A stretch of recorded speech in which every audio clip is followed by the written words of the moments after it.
किस तरह से अटैक और काउंटर अटैक का सिलसिला जारी है, किस तरह रशिया स्ट्राइक्स को कैरी आउट कर रहा है और यूक्रेन पलटकर कह रहा है कि उसने रशिया के फाइटर जेट्स को ध्वस्त किया है। तस्वीरें लगातार हैं और साथ ही इंफॉर्मेशन भी, और मेहमानों का एक बहुत बड़ा पैनल भी लगातार हमारे साथ है। आरती, उसके बाद सुरेश जी मैं आपका कमेंट लूंगी। आरती पहले आप। देखिए, जैसा कि मैं बोल रही थी कि यूक्रेन रशिया से नहीं जीत सकता है। Aarti just to also update our viewers, अभी हमने नेटो का प्रेस कॉन्फ्रेंस सुना जिसमें हमने कुछ वर्ड सुने जिन्होंने मुझे स्ट्राइक किया। New resolve, stronger unity, freedom जो है, आजादी जो है वो हमेशा अत्याचार पर भारी पड़ेगी। सीवियर कॉस्ट की बात की रशिया पर, सीवियर सैंक्शंस की बात की गई और जो इंपॉर्टेंट पॉइंट था उन्होंने कहा मिलिट्री सपोर्ट देंगे यूक्रेन को to help them better train their forces, ये हमने अफगानिस्तान में भी देखा था। वैसे बिल्कुल वही मैं लगातार बोलती आ रही हूँ कि नेटो की खुद की ताकत ही नहीं है आज की डेट में कि वो कहीं जाके लड़े। उनका हश्र जो अफगानिस्तान में हुआ वो सारी दुनिया ने देखा। दूसरी बात कि नेटो एंटर ही नहीं कर सकता है यूक्रेन में क्योंकि यूक्रेन नेटो का हिस्सा नहीं है। तीसरी बात कि इतने जो 20 साल की लड़ाई लड़ी अमेरिका ने, ऑलरेडी एंगेज्ड है, अभी भी मिडिल ईस्ट में उनके कई सारे कॉन्फ्लिक्ट्स में एंगेज्ड है। कितने फ्रंट्स पे अमेरिका लड़ेगा, कितने फ्रंट्स पे नेटो लड़ेगा? मुझे नहीं लगता है कि ये एक रीजनेबल आउटकम होगा इस कॉन्फ्रंटेशन का। मुझे ये लग रहा है कि बैक चैनल से रशिया और यूक्रेन के बीच में बात हो सकती है। ये वो क्योंकि हम जिस लेवल पर इस वक्त खड़े हैं और जिस तरह के दावे, क्लेम्स एंड काउंटर क्लेम्स है, उसके बाद कितनी डिप्लोमेटिक चैनल्स फिलहाल खुले होंगे, उन्हें लेकर मुझे नहीं लगता बहुत ज्यादा इमेजिनेशन का इस्तेमाल हो सकता है कि पाकिस्तान किसी के कहने पे वहां पे जो अभी आज मीटिंग हो रही है वो बैक चैनल का एक हिस्सा हो। ये इसको हम रूल आउट नहीं कर सकते क्योंकि ये क्लियर है कि पाकिस्तान रशिया को नहीं हेल्प कर सकता है। रशिया को हेल्प करने की जरूरत ही नहीं है, रशिया को किसी की मदद जरूरत चाहिए ही नहीं क्योंकि यूएनएससी का मेंबर है, उन न्यूक्लियर पावर है, यूक्रेन के पास न्यूक्स नहीं है, यूक्रेन के पास नेटो नहीं है, तो पाकिस्तान कुछ ऑफर नहीं कर सकता, लेकिन वो डिप्लोमेटिक चैनल के एक हिस्सा हो सकते हैं। इसीलिए आज जब वॉर हो रहा है तो वहां बैठे हैं, मॉस्को में बैठे हैं। दूसरी बात मैं ये कहूंगी कि पुतिन जो है उन्होंने क्लियर कर दिया है कि उनको नेटो या बाइडेन एडमिनिस्ट्रेशन जो है वो चैलेंज ना करे क्योंकि वो अपना जो वर्चस्व है वो दिखाएंगे। उनको ज्यादा नीडल किया तो वो कोई भी ऑप्शन ले सकते हैं। ठीक एक सेकंड मैं जनरल से ना आपको फ्लो दूंगी। इस वक्त जो बड़ी खबरें जल्दी से अपडेट क्या है राजीव, जल्दी से बताइए हमारे दर्शकों को। यूक्रेन में इस वक्त क्या हालात बने हुए हैं, यूक्रेन क्या कर रहा है, रूस क्या कर रहा है, उससे जुड़ी हुई 10 अपडेट जल्द से आपके सामने हम रखते हैं कि इस वक्त वहां पर क्या क्या चल रहा है। हालात बहुत ज्यादा खराब है जैसा कि हम बता रहे हैं, लेकिन रूस ने नियमों का उल्लंघन किया है, ये नेटो ने कहा है कि रूस ने उल्लंघन किया। दूसरा, यूक्रेन संकट पर प्रधानमंत्री मोदी ने बहुत महत्वपूर्ण बैठक बुलाई, इस पर हमारी नजर है।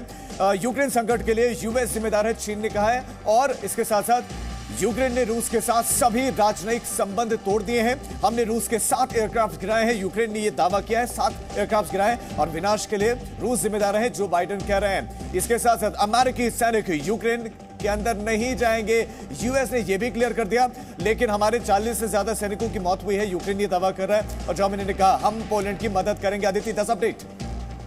तो इस वक्त ये 10 बड़े अपडेट है। साथ ही ये कहना चाहिए कि नेटो फोर्सेस जो है वो सीधे तौर पर कह रहे हैं कि नियमों का उल्लंघन किया गया है, लेकिन मिलिट्री एक्शन वो डायरेक्टली ज्वाइन करेंगे, ये ऐसा कोई कमिटमेंट नहीं दे रहे हैं। और ये कह रहे हैं कि हम बेटर ट्रेन करने में जो यूक्रेनियन फोर्सेज हैं उन्हें बेटर मिलिटरीली ट्रेन करेंगे। तो ये अपने आप में बहुत ही लिमिटेड ऑप्शंस की बात यहाँ पर की जा रही है। पहले मैं सुरेश जी का एक कॉमेंट लूंगी, फिर उसके बाद जनरल सेना। डिप्लोमेसी की गुंजाइश है इस वक्त, जैसे आरती अभी कह रही थी कि इमरान खान का वहां पर होना ये शेयर कोइंसिडेंस नहीं है। देखिए, हालांकि डिप्लोमेट्स कहते हैं कि डिप्लोमेसी की हमेशा गुंजाइश रहती है। मैं ये कहूँ कि आरती मेरे ख्याल है हमसे बड़ी डिप्लोमेट है, इनको मैं पहले से जानता रहा हूँ, तो मुझे बड़ी सावधानी से बोलना पड़ेगा इसके मामले में। लेकिन देखिए, ऐसा है कि इमरान खान का वहाँ पर जाना पहले से तय था, और मेरा ख्याल है ना ही रशिया और ना ही यूएसए इमरान खान को इतनी बड़ी जगह देगा कि वो रशिया और यूएसए के बीच में कोई मीडिएशन या डिप्लोमेसी की रास्ता खोले। हाँ, इतना जरूर कहूँगा कि इस जो भी युद्ध शुरू हुआ है इसका अंत डिप्लोमेसी से ही होना है, युद्ध से इसका अंत नहीं होगा। डिप्लोमेसी जो होगी वो रशिया और यूएसए के बीच में है, रशिया और नेटो के बीच में है। यूक्रेन उसका एक मोहरा बना हुआ है इस टाइम पर, क्योंकि यूक्रेन चाहता था कि नेटो उसकी एक सिक्योरिटी कवर बने, सिक्योरिटी अलायंस बने, लेकिन वो रशिया को मंजूर नहीं था। तो इसको देखते हुए जो भी नेगोशिएशन, जो भी डिप्लोमेसी होनी है, यूक्रेन होगा, लेकिन वो बेसिकली होगा रशिया और नेटो के बीच में। अब नेटो ने जो अभी एक तरह से कदम पीछे हटाए हैं, अब मैं नहीं समझता कि वाकई में जो आप कह रही थी आरती कि नेटो में लड़ाई करने की हिम्मत है। आज सवेरे तक मैं समझता था कि जो यूरोपियन सिक्योरिटी का पर्सपेक्टिव जितना चेंज हुआ है इस एक युद्ध से, कि नेटो शायद आगे बढ़ेगा, लेकिन नेटो ने गिव अप कर दिया है। ठीक है, हमारे साथ former foreign secretary Shashank Singh ji हैं। बहुत बहुत स्वागत है सर, जी न्यूज़ के लिए आपने वक्त निकाला है। सबसे पहले जो सिचुएशन है, जिस तरह से स्विफ्ट वर्ड का भी इस्तेमाल करना चाहिए, रूस ने जिस तरह से अटैक लॉन्च किया, उस पर जैसे ही सैंक्शंस की झड़ी लगी, उसने आपको चौंकाया क्या? अदिति, पहले तो मेरा नाम शशांक है, शशांक सिंह नहीं है, ये बताना चाहता था, लेकिन कोई बात नहीं। जो रूस बहुत समय से कह रहा है, apologies for this sir, just factually correct, Shashank ji हमारे साथ हैं। तो वो रूस ने जो बहुत समय से कह रहा था और उसको कुछ ऐसा लगता था कि उसकी बातें मान ली गई हैं और यूक्रेन में नेटो अपने हथियार नहीं भेजेगा, ट्रेनिंग नहीं भेजेगा, और रूस के जो नज़दीकी बॉर्डर के पास में एरियाज हैं वहाँ पर वो ज़्यादा डिस्टेबलाइजेशन ना होने पाए। तो ये रूस का हमेशा से रहा है इशू, और मेरे ख्याल से कुछ गलत फहमियाँ हो गई हैं और बहुत ज़रूरी है कि ये सब चीज़ें दूर हों। नहीं तो यूक्रेन को ऐसे एक समय में ऐसा लगा कि शायद नेटो बस अब वो ज्वाइन ही करने वाला है और रूस शायद कुछ भी नहीं कहेगा। और उन्होंने जो है जहाँ पे रूसी मूल के लोग रहते हैं उनको भी थोड़ा सा वहाँ पे स्ट्रॉन्ग एक्शन लिया उस एरियाज में, ईस्टर्न यूक्रेन के। तो रूस ने जो है अल्टीमेटली ये देखा कि अमेरिका बहुत ज़्यादा आगे नहीं जाने वाला है, तो इसलिए वो अमेरिका को चैलेंज कर रहे हैं कि आप आगे आएंगे क्या? अब जो हम अपने सिक्योरिटी पैरामीटर्स को एस्टेब्लिश कर रहे हैं, तो मेरे ख्याल से ये बात है कि वो डिप्लोमेटिक और फिर उसके बाद में थोड़ा सा देखना चाहते हैं कि एग्रेसिवली अपनी डिप्लोमेसी को परस्यू करने के लिए, ये मेरे ख्याल से पुतिन साहब का ये ध्येय है। तो एक तरफ ये एग्रेसिव पोस्चरिंग है रशिया की, और दूसरी तरफ हम देख रहे हैं कि नेटो फोर्सेस, यूनाइटेड स्टेट्स सिर्फ सीवियर सैंक्शंस। थोड़ी देर पहले हमारी यूएस स्टेट डिपार्टमेंट के स्पोक्स पर्सन है, उनसे बात हो रही थी, उन्होंने ये कहा अनप्रेसिडेंटेड सैंक्शंस होंगे। ऐसे कौन से सैंक्शंस हो सकते हैं जो इस समय मौजूदा हालात में व्लादिमीर पुतिन को बातचीत के टेबल पर आने के लिए मजबूर कर दें आपके हिसाब से? देखिए, कोशिश वो ये कर रहे हैं कि जो व्लादिमीर पुतिन के साथ में अपना ग्रुप है पूरा उनका टॉप एडवाइजर्स का, तो उनमें वो एक एक करके उनको डिफरेंट लोगों को वो सैंक्शन में लगा रहे हैं, उनके बच्चों के अगेंस्ट, उनके खुद के एसेट्स के अगेंस्ट, उनके ट्रैवल के बारे में। तो एक प्रकार से वो कोशिश कर रहे हैं कि ये सब लोग जो है पुतिन साहब का साथ छोड़ दें। अब ये होता है नहीं होता है, ये डिपेंड करता है कि कितनी नॉलेज वेस्टर्न कंट्रीज में और नेटो में है रशिया के इनर सर्कल्स के बारे में। हो सकता है उनके पास इंफॉर्मेशन है किसी तरह की कि सैंक्शंस के थ्रू ही सर, आपको माफी के साथ मैं यहाँ पर रुक रही। इस बीच जो बड़ी खबर है वो कीव में रक्षा मंत्रालय के दफ्तर में आग की लपटें देखी गई हैं। इस वक्त ये बड़ी खबर आपको दिखा रहे हैं हम। कीव में रक्षा मंत्रालय के दफ्तर में धुआं दिखा है। अब ये धुआं किस वजह से, इसे लेकर फिलहाल और अपडेट्स का इंतजार है, लेकिन ये हम आपको बता सकते हैं कीव में जो डिफेंस मिनिस्ट्री है, जो डिफेंस मिनिस्ट्री का ऑफिस है, वहां पर आग की लपटें देखी गई हैं, धुआं देखा गया है। उसी से जुड़ी हुई तस्वीरें इस वक्त हम आपको दिखा रहे हैं। शशांक जी, बात पूरी कर लें सर। नहीं, मैं यही कह रहा हूँ कि ये रूस ने बहुत इंतजार किया। अब उनको लगा कि ये कुछ गलत फहमियाँ जो यूक्रेन में आ गई थी कि नेटो उनकी पूरी तरह से मदद करेगा, अब वो गलत फहमियाँ शायद दूर हो गई हैं, तो उन्होंने एग्रेसिव अपनी डिप्लोमेसी परस्यू करके कोशिश करी है कि यूक्रेन उनकी बात मान जाए।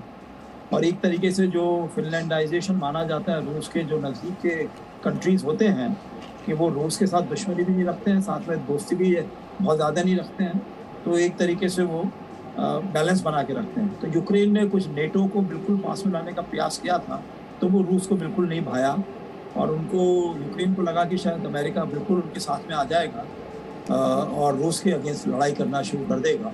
तो वो अब अमेरिका ने क्लियर कर दिया है कि वो नहीं कर पाएंगे और यूक्रेन को ट्रेनिंग देंगे, जो भी चाहिए हथियार देंगे, लेकिन वो यूक्रेन को अपने सिक्योरिटी को खुद ही लुक आफ्टर करना पड़ेगा।